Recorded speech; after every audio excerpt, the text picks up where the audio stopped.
সামনে নির্বাচন আসতেছে, 300 জন এমপি দাঁড়াবে বাংলাদেশে, কথা বলে না কেন? এর ভেতরে 151 জন মানুষ যদি অ্যাডভোকেট মোয়াজ্জেম হোসাইন হেলাল সাহেবের মতো মানুষ আমরা কোরআন বুকে নিয়ে যারা সংসদে প্রবেশ করবে, এই কথা বলুন। হ্যাঁ, উনি যদি কোরআন বুকে নিতে না চায় তাহলে ওনাকে ভোট দেওয়ার দরকার নেই। 151 জন আমরা চাই এই কোরআন বুকে নিয়ে তারা সংসদে প্রবেশ করবে। সংসদের প্রথম অধিবেশনে তারা বলবে, মাননীয় স্পিকার, আমরা নামাজের বিল চাই। এটা বলবে না? বলতে বাধ্য, কারণ আল্লাহর নির্দেশ সূরা হজের 41 নম্বর আয়াত, আল্লাযীনা ইম্মাক্কান্নাহুম ফিল আরদি আকামুস সালাহ, যাদেরকে আমি জমিনে শাসন ক্ষমতা দেব, ওরা যদি মুমিন হয় ওরা প্রথম অধিবেশনে নামাজের বিল আনবে। আর আমরা জানি ওনারা এই বিল আনতে বাধ্য, এই প্রতিশ্রুতি দিয়েছে এই দেশের মানুষের কাছে। ওনারা যদি বলে যে হাত তোলেন, 151 জন যদি হাত তুলতে পারে সঙ্গে সঙ্গে বিলটা কায়েম হয়ে যাবে। ওই দিন থেকে বাংলাদেশের 18 কোটি মানুষ নামাজ পড়তে বাধ্য। তখন আর আমির হামজার ওয়াজ করা লাগবে, ভাই সলিমউদ্দিন নামাজ পড়ো, বলুন। 18 কোটি মানুষ প্রতিদিন 5 ওয়াক্ত নামাজ পড়বে। আপনি ভোট দিয়েছিলেন হেলাল সাহেবকে, মাত্র একটা ভোটের কারণে আপনি 18 কোটি মানুষের নামাজে সওয়াব পাবেন। এবার নিয়ে আনেন, কোন হুজুর নিয়ে আসবেন এই ফতোয়া ভুল ধরেন। কিছু মানুষ উস্কানি দেয়, এই যে চাঁপাইনবাবগঞ্জের 2 মুফাসসিরে কোরআন আছে স্বামী স্ত্রী, হারুন সাহেব আর হারুন সাহেবের বউ, এরা ফতোয়া দেয় যে কোনো আলেম ওলামা, কোনো ইমাম মুয়াজ্জিন এরা যেন কোনো ব্যক্তির পক্ষে ভোট না চায়। এটা তাদের জন্য জায়েজ নেই। জায়েজ না জায়েজ আপনার কাছ থেকে ফতোয়া নেওয়া লাগবে। আপনি কি মুফতি? আমার নামের আগে মুফতি লিখা আছে। আমি ফেকা নিয়ে কামেল পাস করেছি। অন্তত আমি যদি ফতোয়া দিতাম তো মেনে নেওয়া যেত, কারণ এই সার্টিফিকেট সরকারি সার্টিফিকেট। আর আপনার কি সার্টিফিকেট আছে? কি দিয়ে ফতোয়া দিলেন যে আপনি ভোট চাইতে, রায় চাইতে মানা করলেন? মানে আপনি মানা করলেন আর দেশের আলেমরা শুনে বসে থাকবে না? আপনি কাকে মানা করেছেন জানি না, আমারে মানা করেন তো আসেন। 56,000 বর্গ মাইলের প্রতি ইঞ্চিতে যারা একামতে দিন প্রতিষ্ঠা করতে চায়, এদেশে আল্লাহর জমিনে আল্লাহর আইন প্রতিষ্ঠার জন্য যারা কাজ করে, আমি প্রত্যেকের জন্য ভোট চাবো, নাম ধরে যাব। বাধা দিতে আসেন তো দেখি, আসেন। এটা আর আগস্টের 5 তারিখের আগে নেই যে মাইক কেড়ে নেবেন। সামনে বসা মুসলমান ভাইরা, পর্দার আড়ালের সম্মানিতা মা এবং বোনেরা, প্রশাসনের ভাইরা, যেহেতু পাশেই মনে হয় থানা, নাকি বন্দর থানা,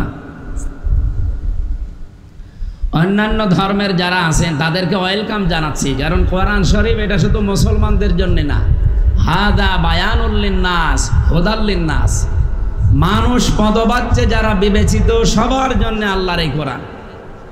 এমনকি সূরা তাওবা এসেছে, ওয়াইন আহাদুম মিনাল মুশরিকিনা ইস্তাজারাকা ফাজিরহু হাত্তা ইয়াসমাআ কালামাল্লাহ সুম্মা আবলিগহু মা'মানা। হে নবী, মুশরিকরাও যদি কোরআন শুনতে আসে তাদেরকে শোনার ব্যবস্থা করে দেবেন, শোনা হয়ে গেলে নিরাপদে বাড়িতে পৌঁছিয়ে দেবেন।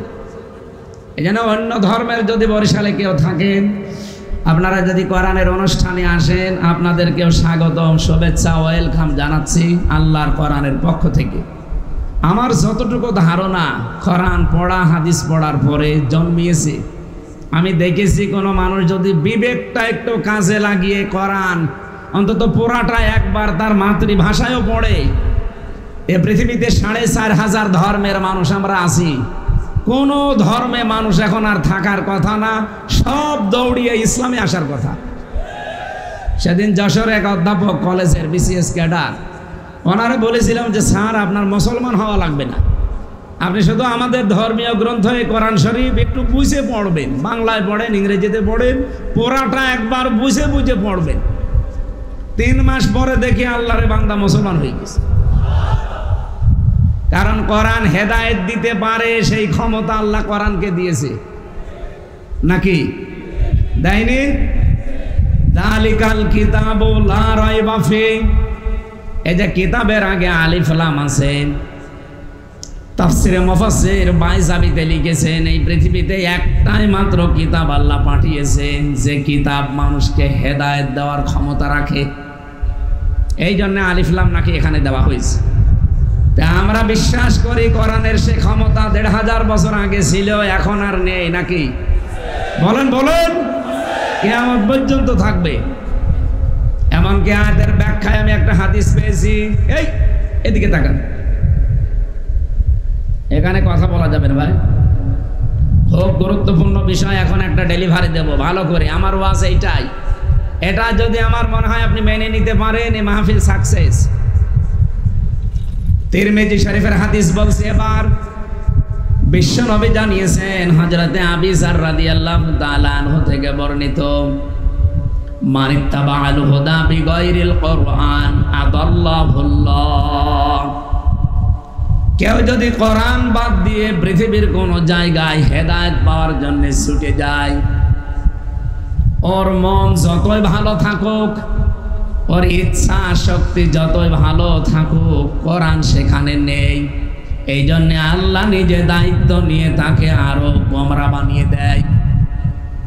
কিছু বুঝলেন আপনি? না বুঝেন।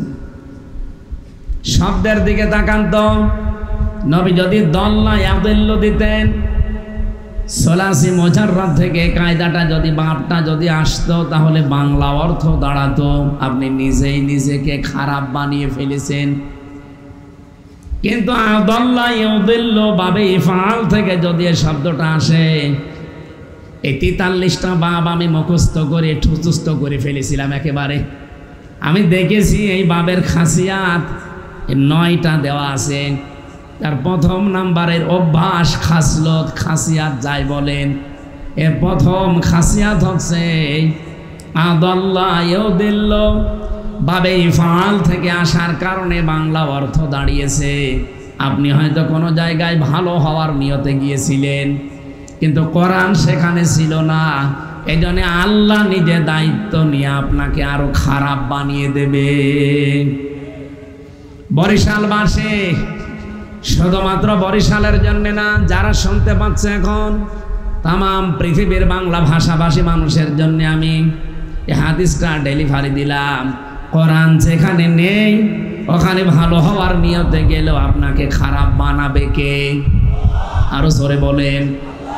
এই দেশে এখন প্রায় ৪৮,০০০-এর উপরে দরবার আছে। যেই দরবারে কোরআন নেই, কোরআনের কর্মসূচি নেই, ওখানে যদি কেউ ভালো হওয়ার নিয়তেও যায়, তাকে খারাপ বানাবে কে? এটা যে বানিয়ে দিচ্ছে আল্লাহ, তার বাস্তব প্রমাণে দেশে নেই। বলেন বলেন। কুষ্টিয়ার লালনের মাজারের দিকে তাকান, এই দরবারে মানুষ যায় আপনাদের বরিশাল বিভাগ থেকে ভালো হওয়ার নিয়তে যায়। এমনকি বউ, ছেলে মেয়ে, বেটার বউ সব নিয়ে চলে যাচ্ছে। ওর নিয়ত কিন্তু ভালো হওয়া, কিন্তু লালনের এই মাজারে যেহেতু কোরআন নেই, কোরআনের কর্মসূচি নেই, এই জন্য ভালো হওয়ার নিয়তে গেলেও ওখানে খারাপ বানিয়ে দিচ্ছে কে?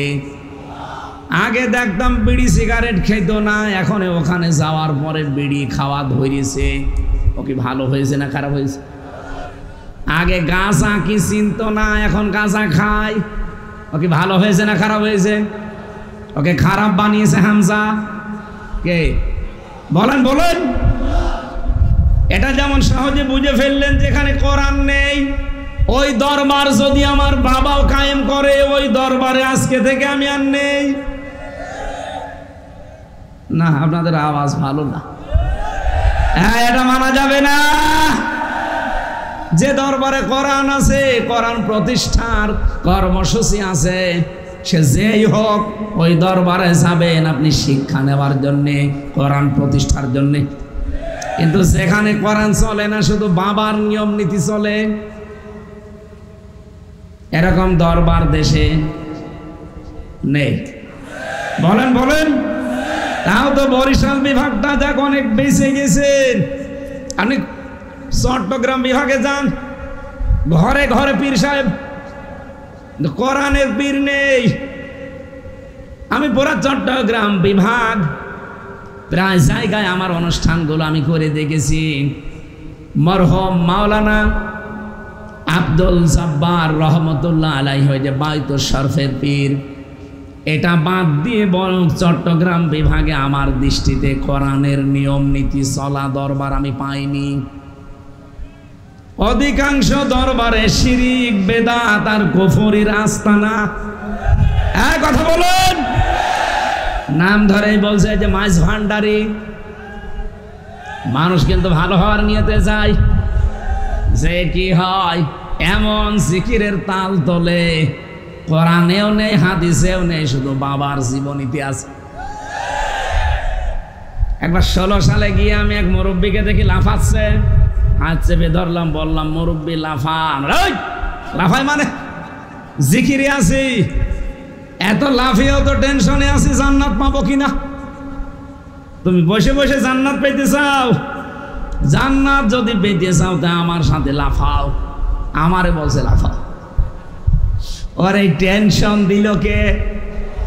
বলছে আল্লাহ। আল্লাহ টেনশন দিয়েছে? ও টেনশন দিয়েছে ওর বাবা। ওর বাবা জানিয়েছে যত লাফাবি তত তাড়াতাড়ি জান্নাত পাবি।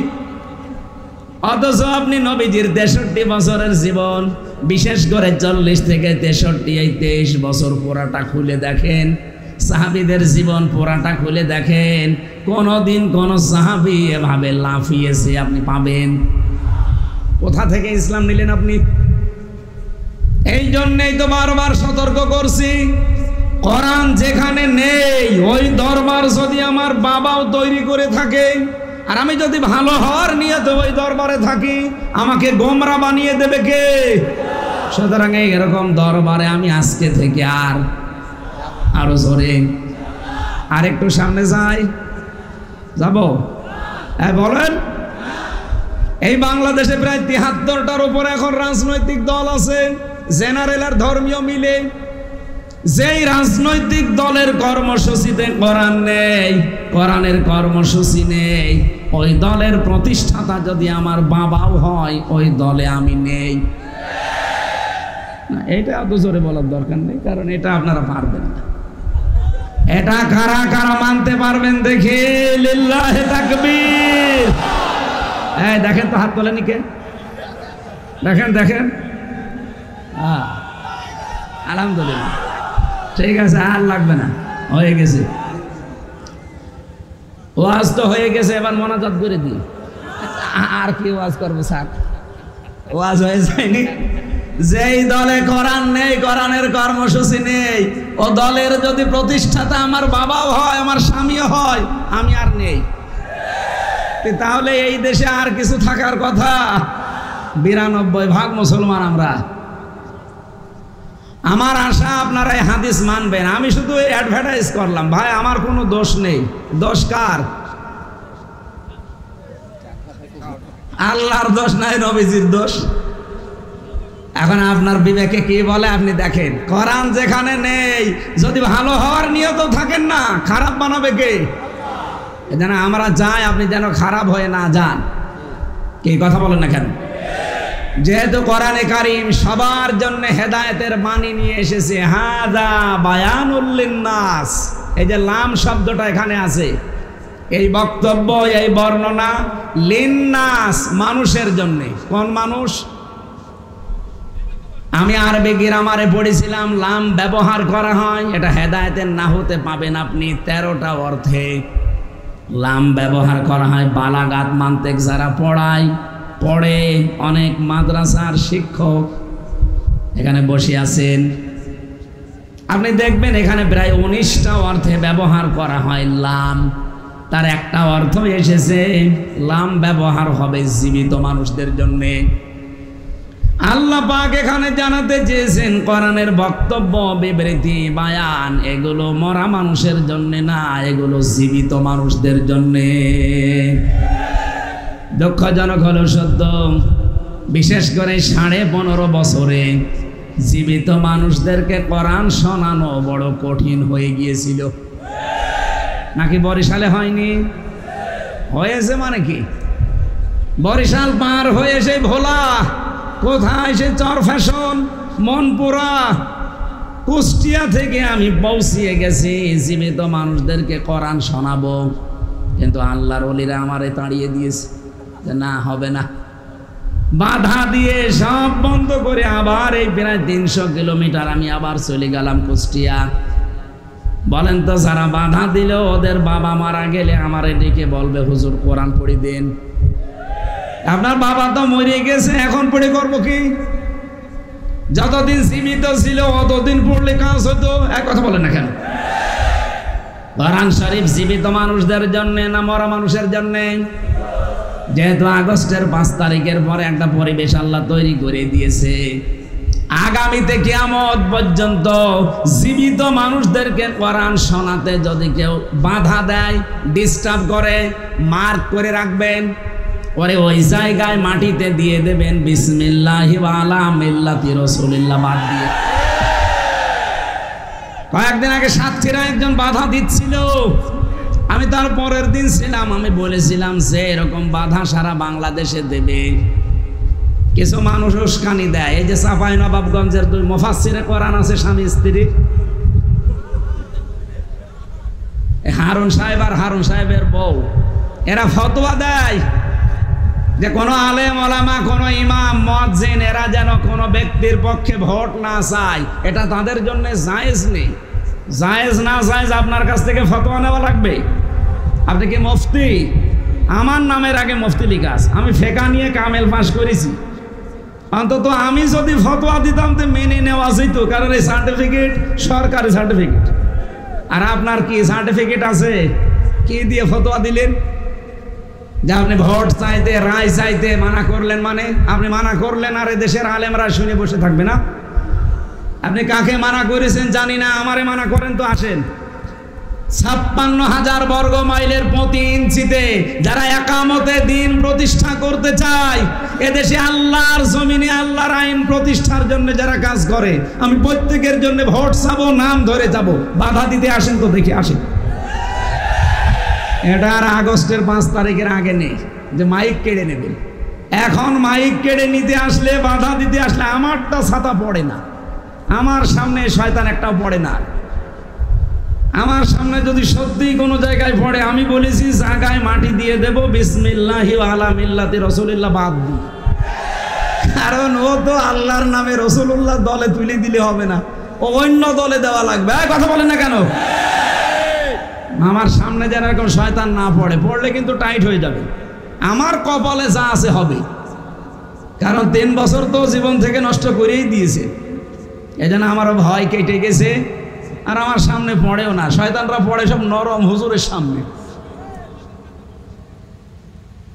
জীবিত মানুষদের কোরআন শোনাতে কিয়ামতের আগে এই দেশে যেন আর কেউ ডিস্টার্ব করতে না পারে, কি সেই পরিবেশ তৈরি করা লাগবে না? আপনি কি রাগ করলেন? এটা যদি কারো কাছে রাজনীতি মনে হয়, হ্যাঁ এটাই রাজনীতি। কারণ আমি বুঝে শুনে রাজনীতি করেছি। মাইয়াশফা শাফাআতান হাসানাতান ইয়াকুল্লাহু নাসিবুম মিনহা। সূরা নিসা 5 নম্বর পারা 10 নম্বর পৃষ্ঠা 12 নম্বর লাইনের 85 নম্বর আয়াত। কোন মানুষ যদি ভালো কাজে সুপারিশ করে, ও কাজ করে যা পাবে শুধু সুপারিশ করে আপনি তাই পাবেন। সামনে নির্বাচন আসতেছে, 300 জন এমপি দাঁড়াবে বাংলাদেশে। কথা বলেন না কেন? এর ভেতরে 151 জন মানুষ যদি অ্যাডভোকেট মুয়াজ্জেম হোসাইন হেলাল সাহেবের মতো মানুষ আমরা কোরআন বুকে নিয়ে যারা সংসদে প্রবেশ করবে, এই কথা বলেন। হ্যাঁ, উনি যদি কোরআন বুকে নিতে না চায় তাহলে ওনাকে ভোট দেওয়ার দরকার নেই। 151 জন আমরা চাই এই কোরআন বুকে নিয়ে তারা সংসদে প্রবেশ করবে। সংসদের প্রথম অধিবেশনে তারা বলবে, মাননীয় স্পিকার আমরা নামাজের বিল চাই। এটা বলবে না? বলতে বাধ্য, কারণ আল্লাহর নির্দেশ সূরা হজের 41 নম্বর আয়াত, আল্লাযীনা ইম্মাক্কান্নাহুম ফিল আরদি আকামুস সালাহ। যাদেরকে আমি জমিনে শাসন ক্ষমতা দেব, ওরা যদি মুমিন হয়, ওরা প্রথম অধিবেশনে নামাজের বিল আনবে। আর আমরা জানি ওনারা এই বিল আনতে বাধ্য, এই প্রতিশ্রুতি দিয়েছে এই দেশের মানুষের কাছে। ওনারা যদি বলে যে হাত তোলেন, 151 জন যদি হাত তুলতে পারে, সঙ্গে সঙ্গে বিলটা কায়েম হয়ে যাবে। ওই দিন থেকে বাংলাদেশের 18 কোটি মানুষ নামাজ পড়তে বাধ্য। তখন আর আমির হামজার ওয়াজ করা লাগবে, ভাই সলিমউদ্দিন নামাজ পড়ো, বলুন। 18 কোটি মানুষ প্রতিদিন 5 ওয়াক্ত নামাজ পড়বে। আপনি ভোট দিয়েছিলেন হেলাল সাহেবকে, মাত্র একটা ভোটের কারণে আপনি 18 কোটি মানুষের নামাজে সওয়াব পাবেন। এবার নিয়ে আনেন, কোন হুজুর নিয়ে আসবেন এই ফতোয়া ভুল ধরেন, যে আমারে ফতোয়া ভুল হয়েছে আপনি ধরেন। এটা কারো কাছে মনে হয় হ্যাঁ এটা রাজনীতি করলো, এটা ধর্ম ব্যবসা। আপনার কাছে ধর্ম ব্যবসা মনে হলে এটাই আমার ব্যবসা। আমি চাই এই জমিনে আল্লাহর এই কোরআন কায়েম হোক। এই কথা বলেন না কেন? সবার জন্য যেহেতু কোরআনে কারিম আর জীবিত মানুষদের জন্য আল্লাহ কোরআন দিয়েছেন, আমরা চাই জীবিত মানুষদের বুকের ভেতরে কোরআন থাকবে। অন্তত 151 জন যেন এবার যেতে পারে বাংলার সংসদে। কারা কারা রাজি আছেন আল্লাহকে একটু হাত দেখান তো। লিল্লাহি তাকবীর।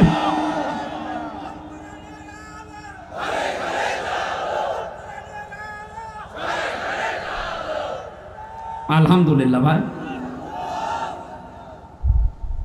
কিছু মানুষের যদি মন খারাপ হয় তো মোনাজাতের পরে আমার সাথে একা একা বসে আপনাকে আমি একটা জিনিস দেব। এই কানের নিচে এমন জোরে 2টা দেব না, সব টের পেয়ে যাবে। অনেকে বলে যে হুজুর আমি কিছু বুঝি না। এত বাংলায় বলার পরেও যদি ও না বোঝে, আমার মনে হয় একটা রওশনের স্বাদ। এই কথা বলছে না কেন? রওশনের স্বাদ ছিল না বিরোধী দলীয় নেত্রী? কি নেত্রী পেয়েছিলাম আমরা, হাসিনা যা শিখিয়ে দেয় ওইটা বলে।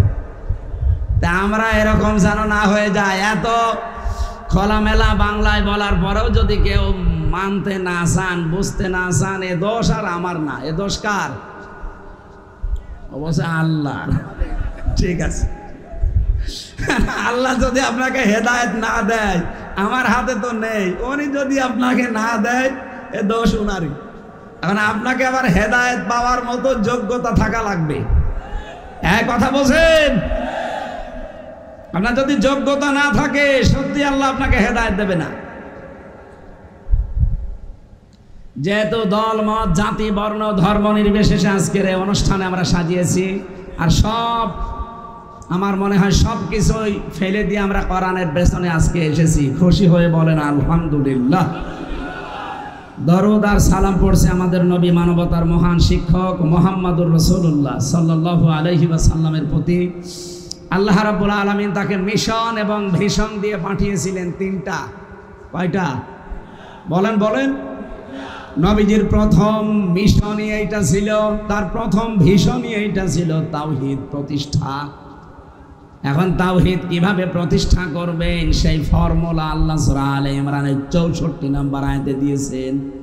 কুল ইয়া আহলাল কিতাবি তাআলাউ ইলা কালিমাতিন সাওয়াইম বাইনানা ওয়া বাইনাকুম আল্লা না'বুদা ইল্লাল্লাহ ওয়া লা নুশরিকা বিহি শাইআও ওয়ালা ইয়াত্তাখিযা বা'দুনা বা'দান আরবাবাম মিন দুনিল্লাহ ফাইন তাওয়াল্লাউ ফাকুলু শাহাদু বিআন্না মুসলিমুন। বলেন আল্লাহু আকবার। কিভাবে তাওহীদ প্রতিষ্ঠা করবেন সেই ফর্মুলা আল্লাহ দিয়েছেন এখানে 3টা। হে নবী, আপনি আহলে কিতাব যারা কিতাবের অনুসারী দাবি করে তাদেরকে ডাক দেন। পৃথিবীতে আজ ইহুদি যারা বলে আমরা মুসা নবীর অনুসারী, আমি বাইরের দেশে যখন ঘুরতে যাই, আমার অনুষ্ঠানগুলোতে বিশ্বের বিভিন্ন দেশে আমাকে নিয়ে গেছে। ওই দেশে যাবার পরে যখন ইহুদিদের সাথে আমি মিশেছি, দেখলে মনে হবে না এটা ইহুদি, মনে হয় যে বিশাল আল্লামা, দাড়ি বড়, জুব্বা একেবারে পা পর্যন্ত, পাগড়ি মাথায় দেওয়া, তার সাথে তার স্ত্রী, খাস পর্দা করা, হাত মোজা পা মোজা পর্যন্ত পরা, ছেলে মেয়ে 4-5টা চারপাশে দাঁড়িয়ে বসে আছে। নাম জিজ্ঞাসা করলে নাম বলে, বোঝা যায় না। যেই বলে আপনার নবীর নাম কি, বলে জোসেফ। জোসেফ মানে মুসা আলাইহিস সালাম। হযরতে মুসা নবীকে তারা জোসেফ বলে ডাকে। খ্রিস্টানদের সাথে মিশেছিলাম সিঙ্গাপুরে, যে জিজ্ঞাসা করলাম কি আপনার নাম কি, নাম বলার পরে প্রথমে বুঝি নাই, জিজ্ঞাসা করলাম আপনার নবীর নাম কি? বলছে যিশু। যিশু মানে ঈসা আলাইহিস সালাম। ওরা নবীদের নামও পাল্টিয়ে দিয়েছে। তাদের ধর্মীয় কিতাব যেটা তাওরাত, ইনজিল, জাব্বুর একটাও ঠিক রাখে নাই, প্রত্যেকটা তারা উলট পালট রদ বদল করে ফেলেছে। এই জন্যে আসল ইহুদি, আসল খ্রিস্টান এগুলো পৃথিবীতে এখন আর নেই।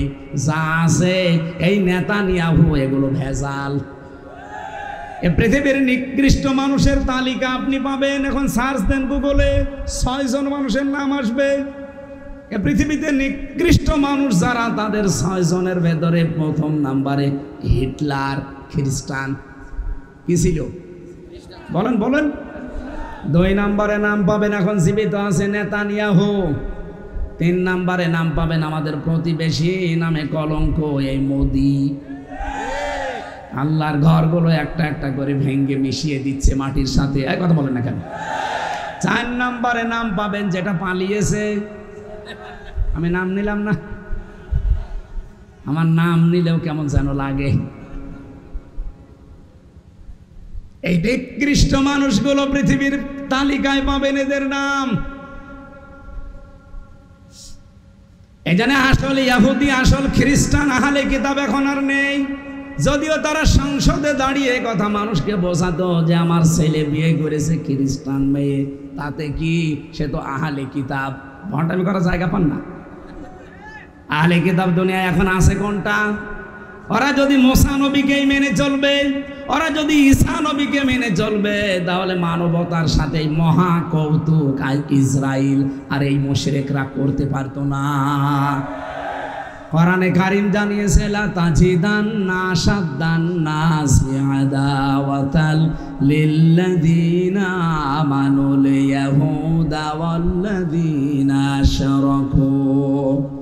এই পৃথিবীতে 2টা জাতি ইমানদারদের জঘন্যতম শত্রু হিসাবে কাজ করবে, একটা ইহুদি আর একটা মুশরিক। সব হিন্দু খারাপ না, কিন্তু যারা উগ্র, যারা জঙ্গি, যারা সন্ত্রাসী আর যারা দাঙ্গা বাঁধিয়ে দিয়েছে ভারতে মুসলমান আর অন্য জাতির ভেতরে, হিন্দু আর মুসলমানের ভেতরে যারা দাঙ্গা বাঁধিয়ে আজকেও দেখেন বেলা 12টার দিকে আমি দেখছিলাম 2টা মুসলমান দাড়িওয়ালা ধরে নিয়ে সরাসরি জবাই করছে। আপনি এদেরকে জঙ্গি বলেন না, আর জঙ্গি বলেন ফিলিস্তিনের মুসলমানদের। পৃথিবীতে সবচাইতে বড় জঙ্গি ইহুদিরা আর মুশরিকরা। বলেন, এরা আমাদের প্রকাশ্য শত্রু। শত্রুর সাথে শত্রুর মতো ব্যবহার করা লাগবে। কেউ যদি শত্রু চিনতে ভুল করে, আপনি যদি মনে করেন লা ইলাহা ইল্লাল্লাহু মুহাম্মাদুর রাসূলুল্লাহ, গোখরা সাপ আমি নিজে বাড়ির ভেতরে রাখবো, নিরাপদে থাকবেন। বলেন না কেন? আল্লাহ নিজে যখন শত্রু বলে আখ্যা দিলেন, সুতরাং এদেরকে শত্রু হিসাবে চিহ্নিত করে সামনে চলা লাগবে। আমি আবার বলছি, সব হিন্দু খারাপ না, সব খ্রিস্টান খারাপ না। এই পৃথিবীতে যারা উগ্র, এই মানুষগুলো ওই মানবতার দুশমন। পৃথিবীর 810 কোটি মানুষ আমরা এখন আছি। আহ্বান জানাচ্ছি আজকের আলোচনা দিয়ে, কারণ বিশ্বের বিভিন্ন দেশে এখন মানুষ শুনতে পাচ্ছে বিভিন্ন ভাষায়। আমি তামিলনাড়ু গিয়ে দেখি তামিল ভাষায় আমার ওয়াজ চলছে। থাইল্যান্ডে গিয়েছিলাম, দেখি থাই ভাষায় আমার ওয়াজ চলছে। তার মানে বিশ্বের বিভিন্ন জায়গায় যে যেই ভাষা তারা রূপান্তর করে শোনে। সবাইকে আহ্বান জানাচ্ছি, প্রত্যেকটা জায়গা থেকে এই পৃথিবীর নিকৃষ্ট 2টা মানুষকে, মোদি আর নেতানিয়াহু, এই 2টাকে থামান। নাই মানবতা কিন্তু সামনে ভয়ঙ্কর বিপদে পড়বে। কথা বলেন, এদেরকে থামানো দরকার এক্ষুনি। হিন্দু ভাইদের বলবো, খ্রিস্টানদের বলবো, যে যেখানে আছেন এই 2টা মানবতার প্রকাশ্য শত্রু এরা, এদেরকে থামান। এরা নিজেদের স্বার্থে, ব্যক্তিগত স্বার্থে শয়তানের ধোঁকায় পড়ে এই পৃথিবীর মানুষকে আজ জ্বালিয়ে পুড়িয়ে ছারখার করে দিচ্ছে। আবার যদি এখন যুদ্ধ লেগে যায় তামাম দুনিয়াতে, কোনো উপকার তো নেই। যা ক্ষতি হয়ে যাবে 100 বছরে পৃথিবী সেই ক্ষতি তুলতে পারবে না। এই জন্য আহলে কিতাব সত্যিকার অর্থে যদি কেউ থেকে থাকেন, যেহেতু এই দেশে ওইরকম সেরকম কিছু নেই আমাদের দেশে, তাহলে এখন নবীর এই প্রথম ভিশন এবং মিশন যদি আমরা কায়েম করতে চাই, কি সেটা তাওহীদ প্রতিষ্ঠা। দল মত জাতি বর্ণ ধর্ম নির্বিশেষে সবাইকে আমরা ডাক দিয়ে আসেন। তিনটা বিষয় যদি আমাদের এক থাকে, সেখানে আমরা আর কোনো ফতোয়াবাজি মতপার্থক্য মতানৈক্য করব না। এক নম্বরে আল্লাহ না'বুদা ইল্লাল্লাহ, সিদ্ধান্ত নেওয়া লাগবে যে আল্লাহ ছাড়া এই দুনিয়ায় আর কারো ইবাদত হবে না। কথা বলেন না কেন? আজকে সুন্নি জামাতের যে অনুষ্ঠান ছিল গতকালকে, ওনারা যে ঘোষণা দিয়েছে, ওনারা কি কোনোদিন এই ঘোষণা দেয় যে আল্লাহ 5 জন? কথা বলেন না কেন? আমরা সবাই মিলে বলি আল্লাহর ইবাদত ছাড়া অন্য কারো ইবাদত আমরা করব না। আমির জামাত ডাক্তার শফিকুর রহমান হাফিজাহুল্লাহ ময়মনসিংহ গতকালকে আপনারা দেখেছেন স্টেজে কতগুলো বিভিন্ন রাজনৈতিক দলের আলেমদের হাত সব আকাশের দিকে তুলেছে, বলছে আমরা আল্লাহ এক, কোরআন এক, রাসূল এক, যাওয়া লাগবে এক কবরে, আমাদের আর কোনো মত পার্থক্য নেই, আমরা সব এক। আমরা তো তাওহীদ প্রতিষ্ঠার জন্য প্রথমে এইটাই চাই, যারা বলবে আল্লাহ ছাড়া কারো ইবাদত আমরা করি না, তারাই আমার ভাই। এক কথা বলেন না কেন? তারাই আমার দলের লোক। 2 নম্বরে ওয়ালা ইয়াত্তাখিযা বা'দুনা বা'দান আরবাবাম মিন দুনিল্লাহ, আমরা আল্লাহর সাথে কাউকে শিরিক করব না, অংশীদার করব না। এখন শিরিকটা কি এইটা জানা লাগবে। আর 3 নম্বরে আল্লাহ বাদে অন্য কাউকে আমরা অভিভাবক হিসাবে মানব না। এই যে এক জায়গায় আসা ঐক্য হওয়ার মূল নীতি কিন্তু এই 3টা। এই বাংলাদেশে যারা এই 3টার সাথে একমত, আমরা তাদের সাথে আছি না নেই? 2 নম্বর কি বললাম? ওয়ালা নুশরিকা বিহি শাইআ। হে নবী, আপনি তাদেরকে বলে দেন যে আমরা আজকে থেকে আল্লাহর সাথে কাউকে শিরিক, আরো জোরে বলেন, শিরিক কি এইটা আপনাকে আগে ক্লিয়ার হওয়া লাগবে। শিরিক বিল জাত, শিরিক বিল সিফাত, শিরিক বিল ইখতিয়ারা, শিরিক বিল হুকুক, আমি 120 প্রকার পর্যন্ত তাফসিরের কিতাবে পেয়েছিলাম। আপনি এই তথ্যটা পাবেন তাফসিরে ফি জিলালিল কোরআন, সাইয়্যিদ কুতুব রহমাতুল্লাহ আলাইহি নুশরিকা বিহি শাইআর ব্যাখ্যায় তিনি দিয়েছেন 120 প্রকার। এখন একটা একটা করে যদি শিরিকি বলতে যাই, আয়াতই আমার শেষ হবে না। আমি একেবারে সামারাইজ করে এক বাক্যে জবাব দিচ্ছি। এদিকে তাকান, এই এদিকে তাকান। শিরিক কত প্রকার, কি কি, এটা আমার উদ্দেশ্য না বলা। এক কথায় আপনাকে আমি শিরিক বোঝাবো, লাইন আশরাকতা লা ইয়াহবাতান্না আমালুকা। কত বড় কঠিন কথা। লাইন আশরাকতা লা ইয়াহবাতান্না আমালুকা। আল্লাহ পাক বলেন, হে নবী, আপনি আর আপনার পূর্বে যারা গত হয়ে গেছে দুনিয়া থেকে, কেউ যদি শিরিক মিশ্রিত আমল নিয়ে আমি আল্লাহর কাছে হাজির হয়, আমি আল্লাহ বলছি ওর জীবনের ইবাদত তো কবুল হবেই না, ও ক্ষতিগ্রস্ত হয়ে যাবে। নবীকে যদি আল্লাহ বলতে পারে, আমরা তো 1 আর 2। কথা বলেন এখন। এই জন্য শিরিকটা ক্লিয়ার হওয়া লাগবে আজকের আলোচনায়। আমি এক কথায় জবাব দিতে চেয়েছি, এদিকে তাকান। আল্লাহ যেটা পারে ওটা অন্য কেউ পারে, এই বিশ্বাস করার নাম শিরিক। বুঝেছেন কিনা বলেন?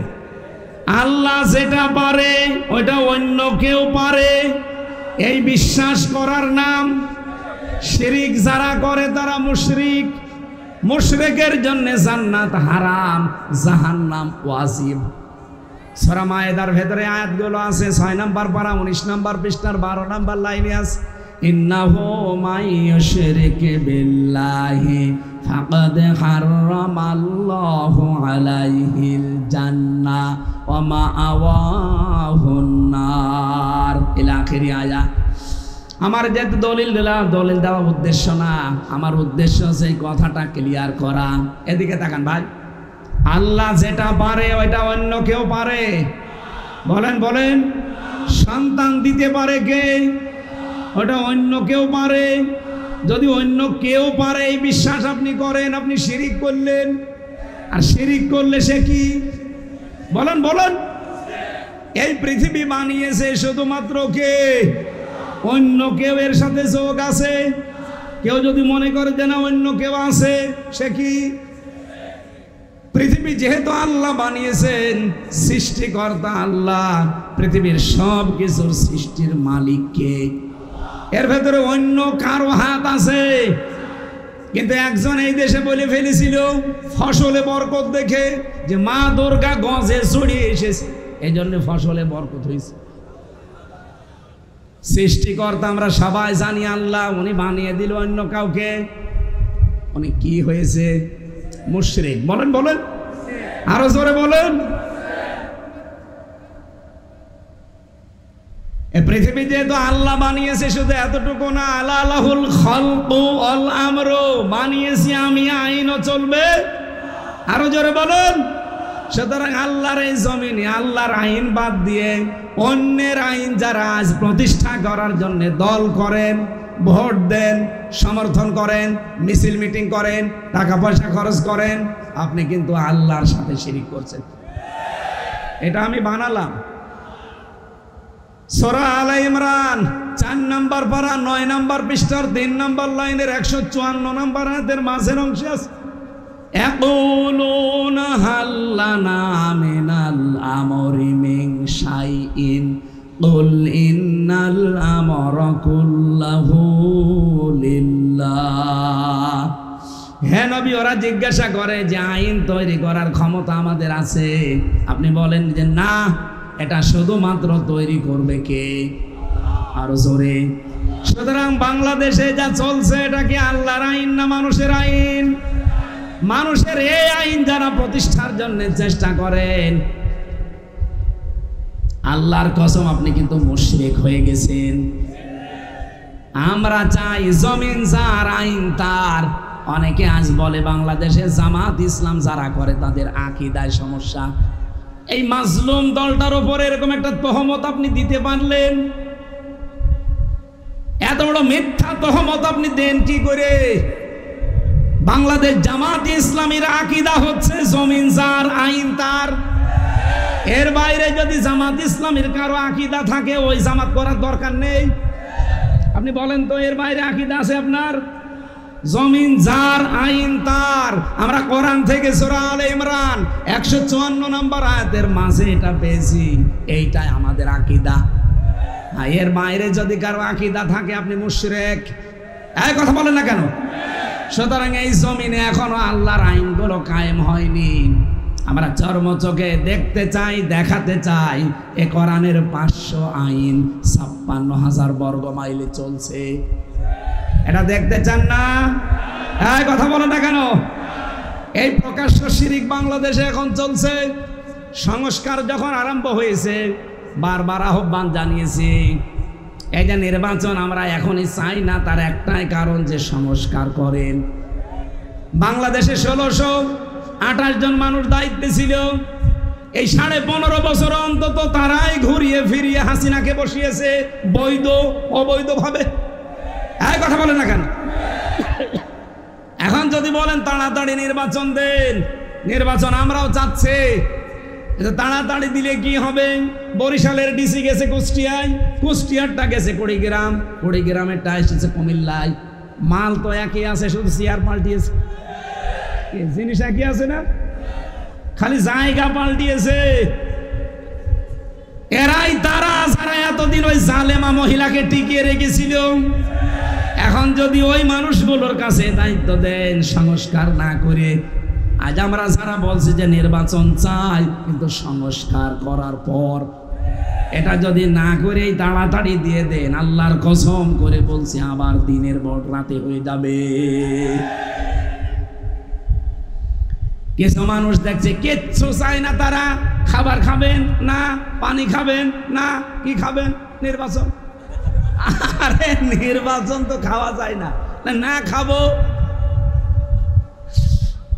একটা উপন্যাস পড়ছিলাম, আমার জীবনের একটা পেশা না নেশা আমি জানি না, উপন্যাস দেখলেই সে ছোটবেলা থেকে আমার পড়ার অভ্যাস। পড়তে পড়তে দেখলাম বাসার রাতে স্ত্রী বসে আছে, দাদি শাশুড়ি এসে বলছে, ওই বউ কি করবা জানি না, আমার কিন্তু পুতি চাই। বলছে, দাদি একটু সময় দেন আমারে। শাশুড়ি এসে বলছে, বৌমা আমাদের কিন্তু নাতি চাই। বলছে, মা আপনি সময় দেবেন না। দেবর আর ননদ এসে বলছে, ভাবি কি করবা জানি না, আমাদের কিন্তু ভাতিজা চাই। বলছে, আমারে সময় দাও। স্বামী এবার এসে বলছে, বউ কি করবা জানি না, আমার কিন্তু বেবি চাই। বউ ঘোমটা ফেলে দিয়ে বলছে, তোমার কিসব পাগলের বংশ, এখনো বাসরই হয়নি, 10 মাস 10 দিন যায়নি, কেউ বেবি চাই, কেউ নাতি চাই, কেউ ভাতিজা চাই। আমি কি ডাউনলোড করে নিয়ে আসবো? আমার সময় দেওয়া লাগবে না? তুমি এসে এদিকে বাসর ঘর বাদ দিয়ে ঘুমিয়ে পড়ছো আর বলছো আমার বেবি চাই, আমি কোথায় পাবো? সময় দেওয়া লাগবে না? কথা বলেন, কাজ করা লাগবে না? এখনো তো কাজ করতেই বাকি আছে। সেই আগস্টের 5 তারিখের পর থেকে আমাদের একই কথা যে আমরা সংস্কারের পরে নির্বাচন চাই। আপনি সংস্কার কালকেই করে দেন, পরশুদিন নির্বাচন দেন, কেউ বাধা দেবে না এই দেশে। কিন্তু জিনিস সব একই জায়গায় রেখে শুধু চেয়ার পাল্টিয়ে পাল্টিয়ে আবার দেবেন, কিচ্ছু হবে না। আমার সাথে জেলে এক ওসি ছিল 3 বছর, ও 8 বছর জেল ওর। আমি তো ফাঁসির কন্ডেম সেলের ভেতরে যোগাযোগ বিচ্ছিন্ন ছিলাম, আমার সাথে কেউ কথা বলতো না ভয়ে, কারণ সিসি ক্যামেরা দেওয়া, 2 জন কারারক্ষী সামনে বসা, আমার আর মামুনুল হক সাহেবের। আমার মনে হচ্ছে এমন কিছু করেছি যে আমাদের দিকে তাকানো নিষেধ। কিন্তু ওসি সাহেব তো উনি আবার আমাদের কুষ্টিয়ার একজন নেতা আছে, তার ভাগ্নে, খুব বড় মাপের নেতা, ভেতরে ওরকম মস্তানি নিত। ওনারে কেউ কিছু বলতো না, কারণ ভেতর থেকেও তার পাওয়ার আছে। একদিন আমার এসে বলছে, হুজুর আমি একটা তাওবা করেছিলাম, একটু দেখেন তো হয়েছে কিনা। কিভাবে? এই যে ভোট গেল নির্বাচনে, আমি বাইরে ছিলাম, রাত 12টার পর থেকে আমি আমার লোকজন দিয়ে ভোট কাটা আরম্ভ করলাম। ফজর পর্যন্ত বাক্সগুলো বিভিন্ন জায়গায় পাঠিয়ে দিলাম। ফজরের নামাজের আগে আমি গোসল করে ওযু করে 2 রাকাত তাওবার নামাজ পড়লাম। এরপরে বললাম আস্তাগফিরুল্লাহ, আমার এই তাওবা হয়েছে না? না, এটা ইয়ার কি হয়েছে? এর নাম তো তাওবা না। আপনি কি আল্লাহর কাছে দোষ করেছেন যে আস্তাগফিরুল্লাহ পড়েন? আপনি তো দোষ করেছেন হামজার কাছে। কথা বলো না কেন? একজন হেলাল সাহেবকে এমপি বানাতে 3.5 থেকে 4 লাখ হামজা লাগবে। কথা বলছেন না কেন? সবার ভোট আপনি নিজেই দিয়ে দিলেন, আর এখন বলেন আস্তাগফিরুল্লাহ, না মাফ হয়নি। আপনি যদি মাপ পেতে চান 8 বছর আপনার জেল থেকে বের হয়ে ওই 3.5 লাখ 4 লাখ মানুষের কাছে যাবেন, বলবেন আমি ভুল করেছি, জালেমের পক্ষে কাজ করে আমার ভুল হয়ে গেছে, আপনারা মাফ করে দিন। ওরা যদি বলে ঠিক আছে মাফ করে দিলাম, তাহলে আপনি মাফ পাবেন। আর ওরা যদি বলে না কিসের মাফ, তুই এদিকে আয়। আমার তো ওনার নিয়ে চিন্তা হয়, ওই দিন থেকে বলেছিলাম যে ওসি সাহেব আমার তো ভয় হচ্ছে আপনারে নিয়ে, 8 বছর আপনার জেল, এতদিন পরে আপনি বের হবেন, বের হওয়ার পরে দেখবেন এই 4.5 লাখ হামজার ভেতরে অনেক হামজা মারা গেছে, আপনি তাদের কাছে ক্ষমা চাবেন কি করে? এজন্য এই 15.5 বছরে 1628 জন মানুষকে নিয়ে আমার খুব চিন্তা হয়, যারা এই জালেমাকে টিকিয়ে রাখার জন্য সর্বাত্মক চেষ্টা করেছে। কথা বলছেন, এরকম ভুল আর কেউ করবে? যারা দায়িত্বে আছেন, আগামীতে যদি এই ভুল করেন, আপনার কপালে ওই ওসির মতো আছে। আপনি আল্লাহকে ধোঁকা দিয়ে বোকা বানাতে গিয়েছেন যে হুজুর আমার আস্তাগফিরুল্লাহ হচ্ছে কিনা দেখে। কিসের তাওবা? তাওবা করা লাগবে তার কাছে, অপরাধ যার কাছে। আপনি যদি আল্লাহর কাছে অপরাধ করেন, ওনার কাছে মাপ চান। আপনি অপরাধ করলেন আমার কাছে, আর মাপ চাবেন কাবার গিলাপ ধরে আল্লাহর কাছে, আল্লাহ জীবনও মাফ করবেন। এরকম মানুষ দুনিয়ায় ছিল না। কথা বলেন না কেন? এই জন্য আমরা বারবার চাচ্ছি শিরিক যেন জীবনে আমাদের না আসে। আল্লাহ যেটা পারে ওইটা অন্য কেউ পারে না। এই জমিন বানিয়েছে আল্লাহ, আইনও দিতে পারে কে? সুতরাং আজকে থেকেই তওবা করেন যে অন্যের আইন প্রতিষ্ঠা যারা করতে চায়, সে আমার বাপ হতে পারে, আমার স্বামী হতে পারে, আমার নেতা হতে পারে, আমি তার পেছনে নেই। সে মুশরিক, জাহান্নামে যাবে, আমি তার সাথে জাহান্নামে যাব। আমি কি পায়খানা খেয়েছি? সুতরাং আশা করছি আপনার বিবেকের দরজায় তালা লাগানো, তালা খুলবে আজকে। এরপরও যদি কারো পরিবর্তন না আসে, এই দোষ ওর কপালে। কথা বলেন না কেন? আল্লাহ বাদে আমরা কাউকে অভিভাবক মানি না। এই তিনটা হচ্ছে তাওহীদ প্রতিষ্ঠার মূল নীতি। 2 নম্বরে নবীজির ভিশন ছিল মানবাধিকার প্রতিষ্ঠা। আপনি সূরা আন-নিসার 58 নম্বর আয়াতে দেখবেন মানবাধিকার কি করে প্রতিষ্ঠা করতে হয়। ইন্নাল্লাহা ইয়া'মুরুকুম আন তু'আদ্দুল আমানাতি ইলা আহলিহা। অবশ্যই আল্লাহ তোমাদেরকে নির্দেশ দিচ্ছে তোমাদের যাবতীয় আমানত তার প্রাপকের কাছে পৌঁছিয়ে দাও। এখানে আমানাত বহু বচন, তাফসিরে মারিফাতুল কোরআন আমি নিজে পড়েছি। আমানত মানে তিনি লিখেছেন ভোট। সুবহানাল্লাহ বলতে পারেন নাই? সুতরাং ভোটকে যারা মনে করেন দুনিয়ার কাজ, এটা রাজনীতি, আপনি কোরআনও পড়েন নাই, কোরআন বোঝেনও নাই। আল্লাহর নির্দেশ তোমাদের সবাইকে তার যাবতীয় আমানত তার প্রাপকের কাছে পৌঁছিয়ে দেবা। আমানত মানে রায়, সমর্থন, সিদ্ধান্ত, ভোট। 9টা অর্থ লেখা আছে ওখানে। কেন ভোট দেবেন? ওয়াইদা হাকামতুম বাইনান নাস আন তাহকুমু বিল আদলি। যখন ন্যায় বিচার করবা মানুষের ভেতরে, ক্ষমতা না থাকলে ন্যায় বিচার করা যায়? বলেন বলেন। আল্লাহ আয়াত সাজানো দেখেছেন কি করে? ভোটের কথা বলার পরেই ন্যায় বিচারের কথা দিলেন। মানুষের অধিকার প্রতিষ্ঠার জন্যে অবশ্যই আপনার হাতে পাওয়ার লাগবে, নয়তো আপনি ন্যায় বিচার জীবনেও দেখাতে পারবেন না। আজ এই 15.5 বছরে যারা মিলে প্রায় 30 বার তুলেছে আমার পরিবার, কিন্তু জামিন দেয়নি। অথচ আগস্টের 5 তারিখের পরে মামলা শুধু তুলতে দেরি। জজ সাহেব বলছে এ কি বিচার করবো, এর ভেতর তো কোনো মাল নেই, যান। এ আর কোনো জামিন মামিন না, খারিজ করে দিলাম। আমি এ কথা বলতেও গেলাম, মাননীয় জজ সাহেব এইটা তো 3 বছর আপনার কাছে ছিল, তখন তো বলেন না যে এর ভেতরে মাল নেই, তখন আসলেই খালি তারিখ ঘুরিয়ে দিতেন।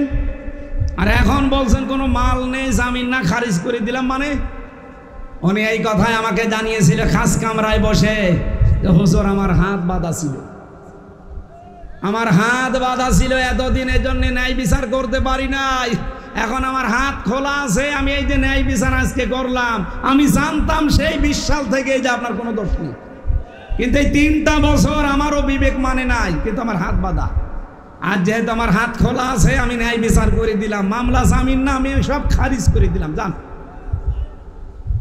আমরাও চাই শুধু এই জজ না, বাংলাদেশে যারাই যেখানে দায়িত্বে আছে, এই বন্দর থানার ওসি সহ প্রত্যেকটা মানুষের হাত আবু সাইদের মতো যেন খোলা থাকে। আপনারা চান না? কারা কারা চান বলেন তো? লিল্লাহে তাকবীর।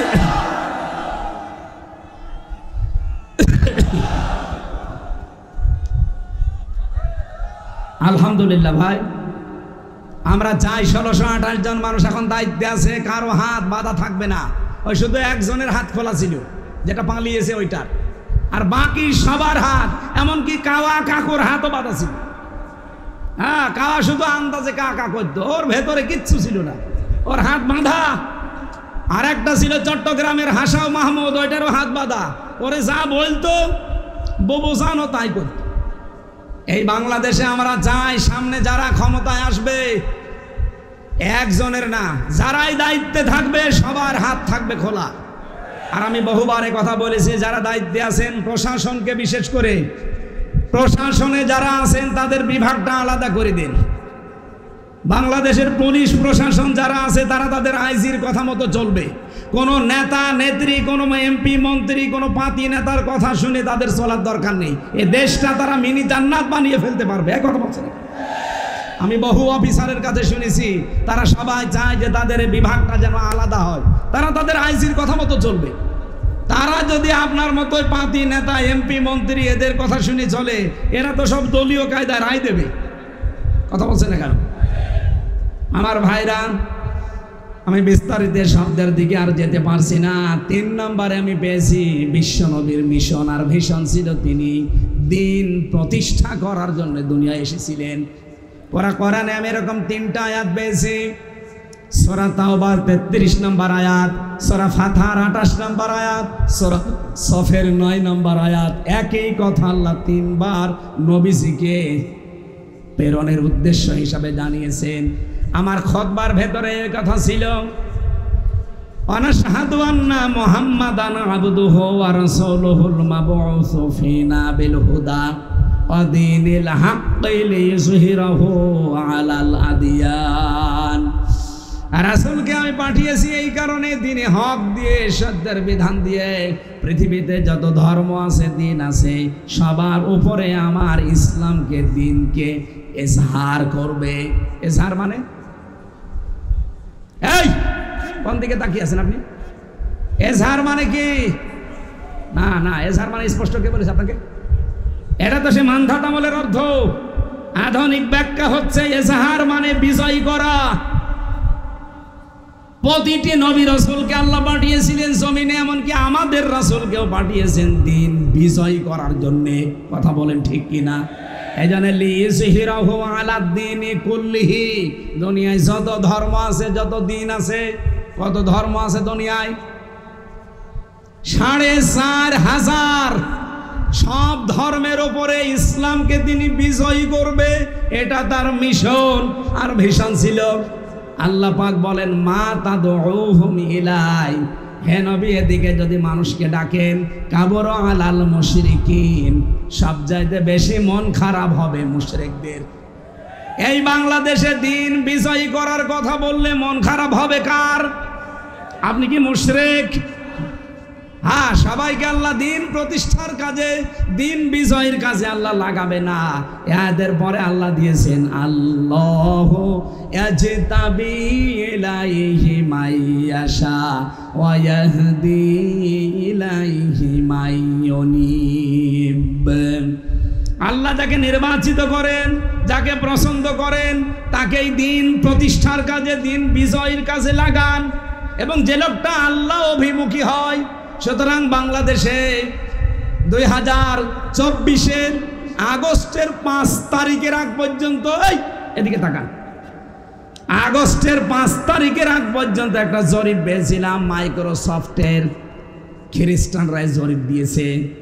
257টা দেশ আছে পৃথিবীতে, সব দেশ দিয়ে তারা একটা রিপোর্ট বানিয়ে পাঠিয়েছে যে বাংলাদেশে আগস্টের 5 তারিখের আগ পর্যন্ত মাত্র 100 জনের 15 জন চাইতো যে দেশে দিন কায়েম হোক, ইসলাম কায়েম হোক। কতজন? 100 জনের মাত্র 15 জন। তার ভেতরে হেলাল সাহেব একজন। আপনি জিজ্ঞাসা করে দেখেন, এ জমিনে আল্লাহর দিন কায়েম হোক আপনি চান না? বলেন। এইরকম মানুষ মাত্র 100 জনের 15 জন ছিল। অথচ এই 8.5 মাসের ব্যবধানে আপনি এপ্রিলের 21 তারিখের রিপোর্ট দেখেন। আর ভাই একটু খোঁজ খবর রাখেন বিশ্বের। এপ্রিলের 21 তারিখের রিপোর্ট হচ্ছে বাংলাদেশে এখন 100 জনের 77 জন মানুষ চাচ্ছে আল্লাহর দিন, ইসলাম এই দেশে কায়েম হোক। কেউ বলতে পারছে, কেউ পারছে না।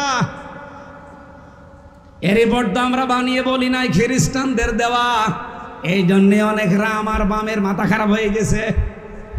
গোবিন্দ পরামানিকের মতো মানুষ বলছে দেশে ইসলাম কায়েম হোক, তাহলে আমরা নিরাপদে থাকতে পারবো। কথা বলেন না কেন? আমিরে জামাত ডক্টর শফিকুর রহমান এসেছিলেন বরিশালে, তার আগে দেখলাম আগে হিন্দু বক্তব্য দিচ্ছে। কি শোনেননি হিন্দুর কথা?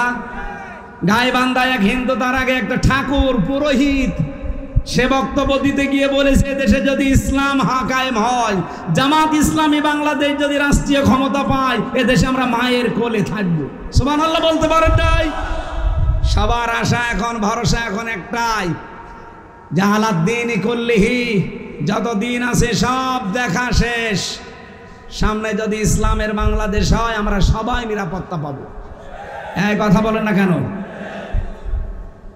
নিরাপত্তা দেওয়ার জন্য যে কয়েকটা নিয়ম নীতি মানতে হয়, তার ভেতরে এটা একটা। দিন যতদিন এই দেশে কায়েম না হবে, আমরা কেউ নিরাপদ না। এমনকি বহির শত্রু থেকেও নিরাপত্তায় থাকতে হলে আফগানিস্তানের মতো দিন কায়েম থাকা লাগবে। আল্লাহ আমাদেরকে ওই বোঝ যেন দান করেন, বলেন আমিন। আমি নবীজির 3টি মিশন আর ভিশনের কথা বললাম কোরআন দিয়ে। আল্লাহ আমাদেরকেও এইটা আমাদের প্র্যাকটিক্যাল লাইফে সেট করার তৌফিক দিন। তাওহীদ প্রতিষ্ঠা, মানবাধিকার প্রতিষ্ঠা, দিন প্রতিষ্ঠা, বলেন আমিন। আমরা সূরা হাশরের 18 নম্বর আয়াত পড়েছিলাম। আপনাদেরকে কষ্ট হয়ে যাচ্ছে, যদিও গরম লাগছে, আর একটু কষ্ট করা যাবে না? আজকের আলোচনার বিষয় হচ্ছে পুঁজি। কি বললাম? এটা আমাদের নেই। এদেশের পুঁজি সব শেষ করে দিয়ে গেছে। আমি বাইরের দেশে কয়েকদিন আগে বললাম মালয়েশিয়া গিয়েছিলাম, ওই দেশটা দাঁড়িয়ে গেছে 2007 সালের পর থেকে, আর আমরা 54 বছরও দাঁড়াতে পারি নাই। কারণ যারা এতদিন দায়িত্বে গেছে পুঁজি শেষ করেছে। এই কথা বলে না কেন? শেখ হাসিনার ছোট বোন রেহানা পাবনার রূপপুর পারমাণবিক কেন্দ্র থেকে এক জায়গায় ৭৬,০০০ কোটি টাকা চুরি করেছে, এক জায়গায়। এই জন্য বাংলাদেশে এখন এত পুঁজি শেষ, এত ঋণ। একজন মানুষ আজকে জন্ম নিক, তার মাথার উপরে ১,০২,০০০ টাকা ঋণ। যারা লেখাপড়া করে জিজ্ঞাসা করে দেখেন কোথায় দিয়ে গেছে। আর এখনো পর্যন্ত অনেকে দেখি জালেমের সাফাই গায়, ওর দাঁত মুখ সব খুলে ফেলা দরকার শয়তান। আর ওখান থেকে উস্কানি দেয় যে আমি আশেপাশে আছি, চট করে ঢুকে পড়বো, আর এরা লাফায়। লাফাবে না গোপালগঞ্জের মতো, পেছনে কিন্তু লাল হয়ে যাবে। কথা বলেন না কেন? কিরকম লাল হয়েছিল দেখেছেন না? ওই সময় শুনতাম গোপালগঞ্জ থেকে ঢাকায় গেলে, বসে গেলে 300 টাকা, দাঁড়িয়ে গেলে 1000 টাকা। আমরা যেন এই পাগলামিকে উস্কানিতে পা দিয়ে না করি। পৃথিবীর ইতিহাস এইটাই, কেউ পালিয়ে গেলে আর ফিরে আসে না, এইটাই ফাইনাল। আপনি দেখেন পৃথিবীর ইতিহাসের দিকে, যে যেখান থেকে পালিয়েছে আজ পর্যন্ত কেউ ফিরে আসেনি। আপনি একটা ইতিহাসও দেখাতে পারবেন না। আমাদের এই আশপাশে যারা পালিয়ে গেল, বলেন কে ফিরে এসেছে? কেউ যখন আসেনি তখন ববু আসবে, আপনি কিসের আশা করেন আমি তো বুঝি না। আপনাকে কি পাগলা কুকুরে কামড় দিয়েছে? এখানে পুঁজি ঠিক করতে হবে আমাদের। পুঁজি এখানে 2 প্রকার।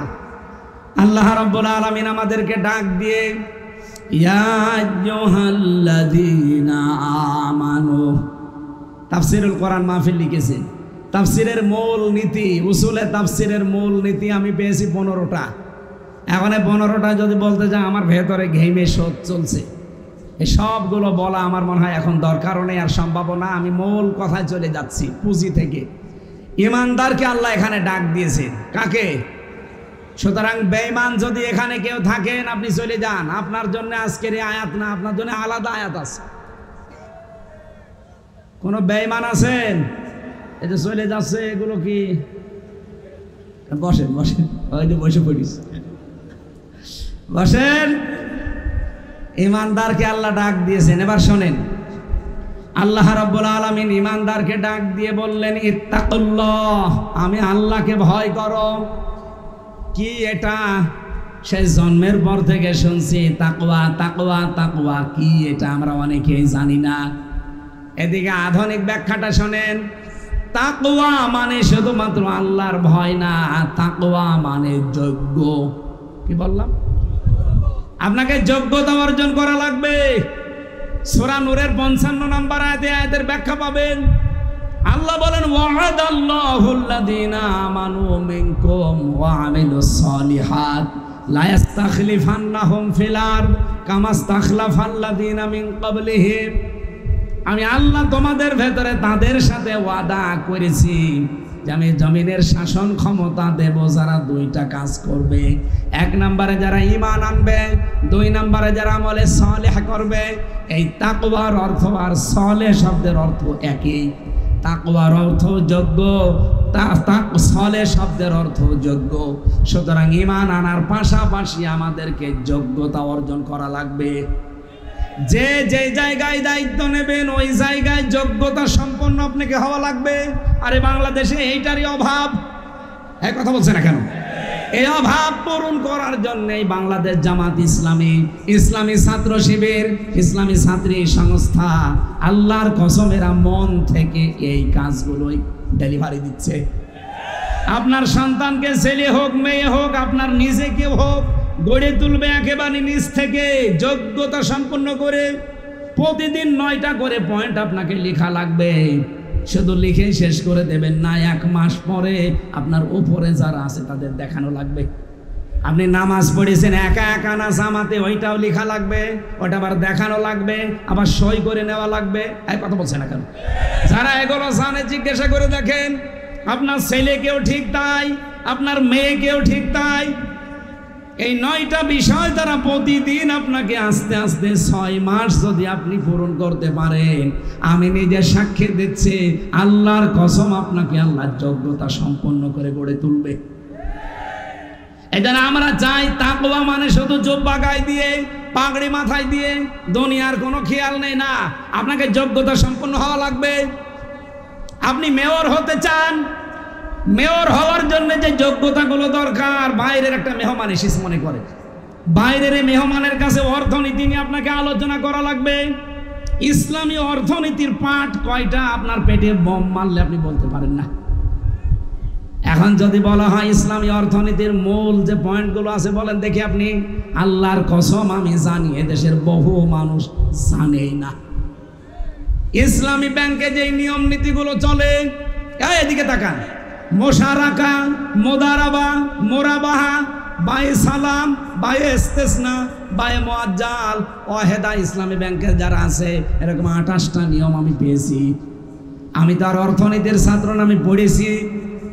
এই নিয়ম নীতিগুলো যদি ইসলামী ব্যাংক শুধু না, বাংলাদেশে সোনালী ব্যাংক আছে, লোপালী ব্যাংক আছে, অগ্রণী ব্যাংক আছে, চৈতালি ব্যাংক আছে, চৈতালি আছে, চৈতালি নেই, চৈতালি হয়ে যাবে।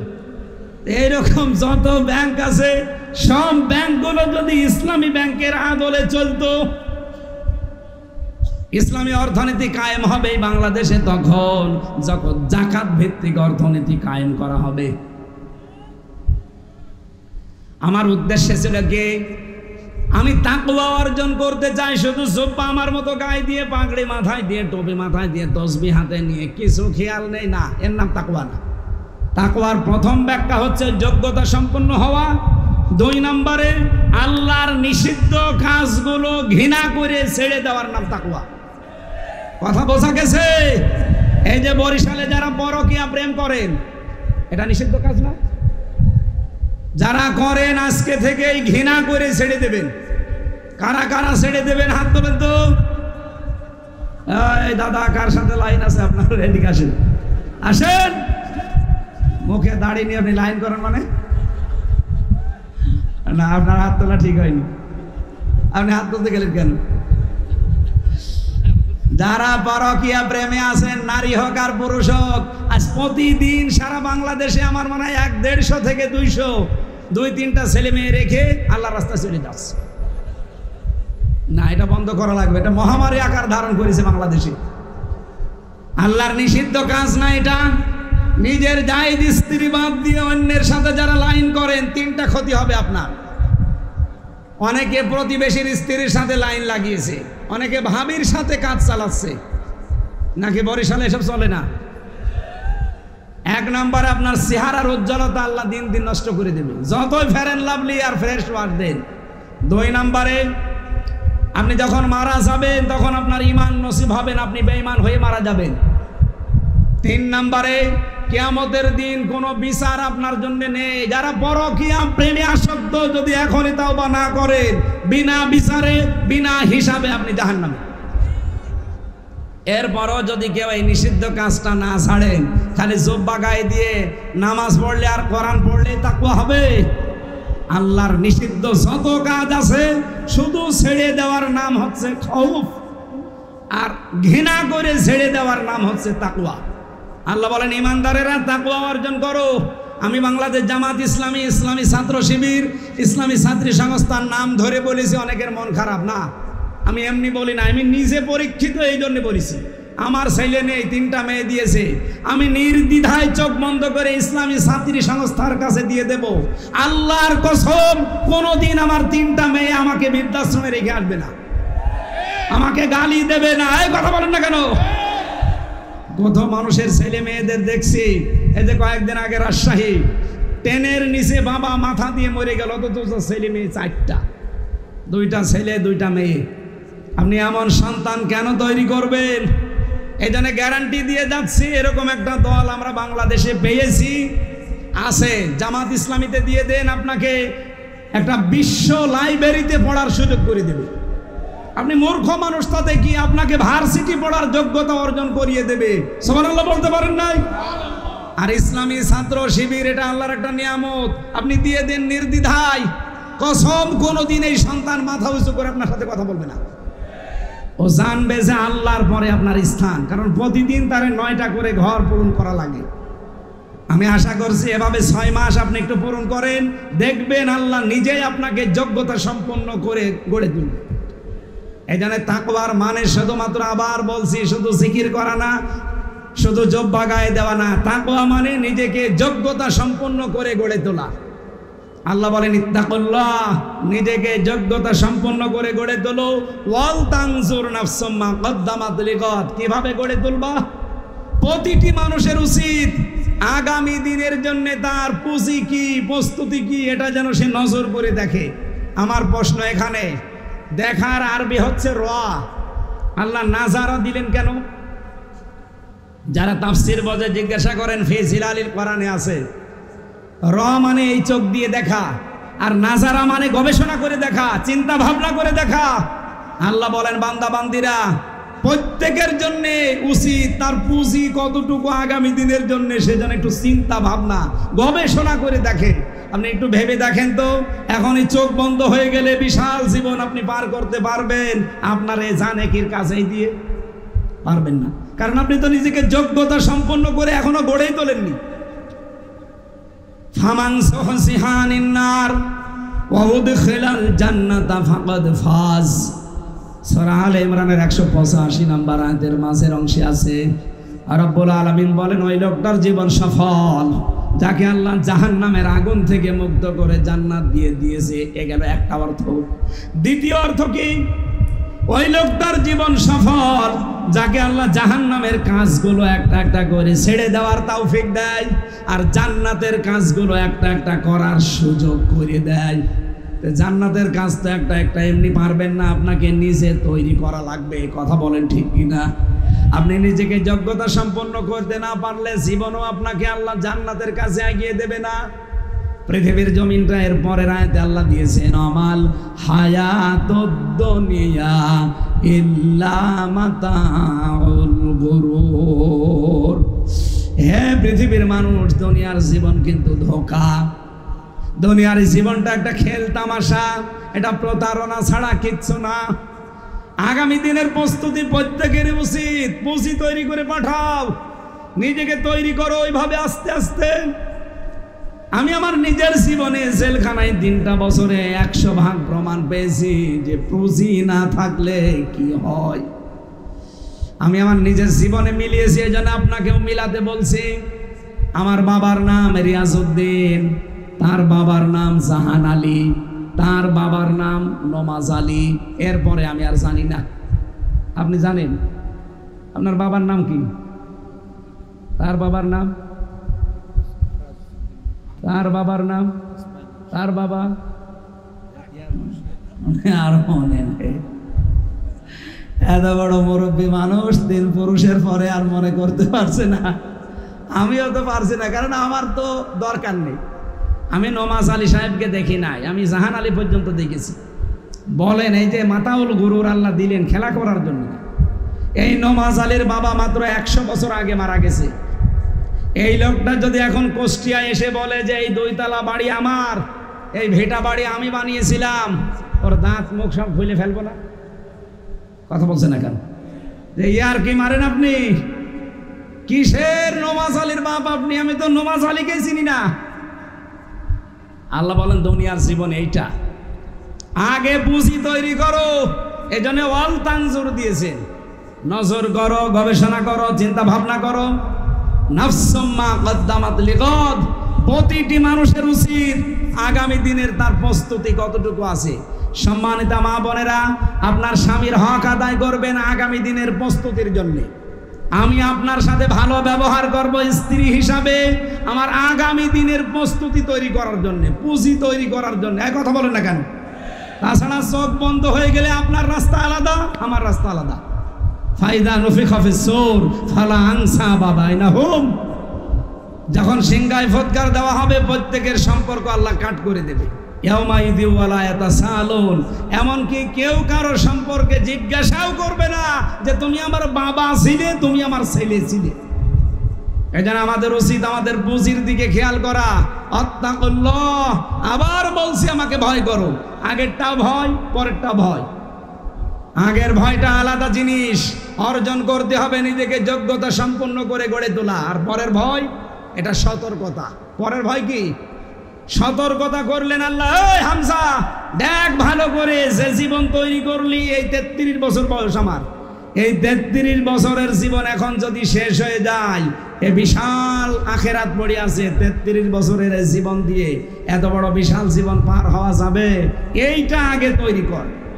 ইন্নাল্লাহা খাবীরুম বিমা তা'মালুন, অবশ্যই পৃথিবীতে যে যা করে সবার খবর রাখে কে? আল কাইয়্যিসু মান দানা নাফসাহু ওয়া আমিলা লিমা বা'দাল মাউতি। নবীজি বলেন, বুদ্ধিমান তো ওই লোকটা যে আখিরাতের কাজ করে আর আল্লাহর উপরে ভরসা করে। আল আজিজু মান আতবা নাফসাহু হাওয়াহা ওয়া তামান্না আলাল্লাহ, ওই লোকটা নির্বোধ, বোকা, পাগল, যে আখিরাতের কোনো কাজ কাম নেই, আন্দাজে ভরসা করে আছে, কালেমা যখন পড়েছি জান্নাত একদিন যাবো না, এই ভরসায় আমরা থাকতে চাই না। আমরা কাজ কারবার করে নিজেকে যোগ্যতা সম্পন্ন করে এরপরে আল্লাহর কাছে যেতে চাই। মা বোন যারা এসেছেন, বহু ওয়াজ আপনারা আল্লামা সাঈদীর জীবনী থেকে শুনেছেন সারা জীবন। একটা ওয়াজ করছে আপনার জন্যে। আপনারা নামাজ পড়েন, বরিশাল বিভাগের মা বোনেরা, আমি জানি, আমি এখানে ছোটকালে ছিলাম। মা বোনেরা, নামাজ ঠিক আছে, রোজা ঠিক আছে, পর্দাও এই বিভাগে ঠিক আছে, বাংলাদেশের অন্য বিভাগের ছাড়া। কিন্তু একটা জিনিস আপনাদের সমস্যা, হযরতে খাদিজাতুল কুবরা জীবনে এক ওয়াক্ত নামাজ পড়েননি, একটা রোজা রাখেননি, একটা দিনের জন্য পর্দায় থাকেননি, জীবনে একটা বারও হজ করেননি, যাকাতও দেননি। অথচ আল্লাহ নিজে তাকে সালাম দিয়েছেন এবং জান্নাতে একটা ঘর বানিয়ে তার জন্য পাঠিয়েছেন। তার পুরা জীবনে আমি পড়ে দেখেছি কেন আল্লাহ দিলেন। এদিকে তাকান, একটা দিনের জন্য তার জীবনে নামাজ নেই, এক ওয়াক্ত নামাজ নেই, রোজা নেই, পর্দায় ছিলেন না একদিনের জন্য। অথচ আল্লাহ সালাম দিলেন, জান্নাতে ঘর বানিয়ে পাঠিয়েছিলেন। কেন? কারণ একটাই, উনি ইন্তেকালের পরে এই বিধানগুলো নাজিল হয়েছে, এই জন্য উনি করতে পারেননি। ওনার জীবনী পুরাটা পড়ে সামারাইজ আমি এইটাই পেয়েছি, কোনো দিন 15 বছরের স্বামীর সংসারে একটা দিনের জন্য স্বামীর মনে দুঃখ দেননি, এই জন্য আল্লাহ তাকে সালাম পাঠিয়েছে। এখানে যারা স্বামী আছেন, কোরআন শরীফ হাত দিয়ে বলতে পারবেন যে জীবনে কোনো দিন, সাংসারিক জীবনে বউ একটা দিনের জন্য আমার মনে দুঃখ দেয়নি? এরকম স্বামী থাকলে হাত তোলেন তো। বুড়ো চাচা হাত তুলেছে, আপনার হাত তোলা না তোলা সমান, আমি ওটা মানি না। একটা মানুষ হাত তুলতে রাজি না, মুরব্বিও হাত তুলছে না, এই যে একজন আলহামদুলিল্লাহ উনি জান্নাতে আছে দুনিয়াতেই। মা বোনেরা, আপনারা হয়তো পর্দায় দেখতে পাচ্ছেন, এই যে হাজার হাজার স্বামী এখানে বসে আছে, একটা স্বামী আর ওই যে সামনে এক চাচা, এই দুইজন বাদ দিয়ে কেউ হাত তুলতে পারলো না। হেলাল ভাইও তুলতে পারেনি, আমিও পারিনি, কারণ আমি মিথ্যা কথা বলবো কি করে? এটা রেকর্ড হচ্ছে আর ম্যাডাম মনে হয় লাইভ দেখছে, দেখুক, কপালে জাজ হয়ে যাবে। না, মা বোনেরা, শুধু নামাজ দিয়ে, রোজা দিয়ে আর কালো বোরকা দিয়ে আপনি জান্নাতে যেতে পারবেন না। স্বামীর মনে দুঃখ দিলে খাদিজাতুল কুবরার মতো জীবন তৈরি করেন, আল্লাহ সালাম দিয়েছে, তাকে জান্নাতে ঘর বানিয়ে পাঠিয়েছে। সুবহানাল্লাহ বলতে পারেন নাই? আমাদের বউগুলো এরকম তৈরি হোক খাদিজার মতো, আমরা চাই না। এখন যাতে ওরা বলে হুজুর একটু উল্টিয়ে ওয়াজ করেন তো, একটু জিজ্ঞাসা করেন তো জীবনে কোনোদিন স্ত্রীর মনে দুঃখ দেয়নি এরকম স্বামী আছে কিনা? না, নেই। আমরা প্রতিদিন দুঃখ দিতে আসি। আল্লাহ মেয়েদেরকে খাদিজাতুল কুবরা রাদিয়াল্লাহু তাআলা আনহাকে অনুসরণ করার তৌফিক দিন, বলেন আমিন।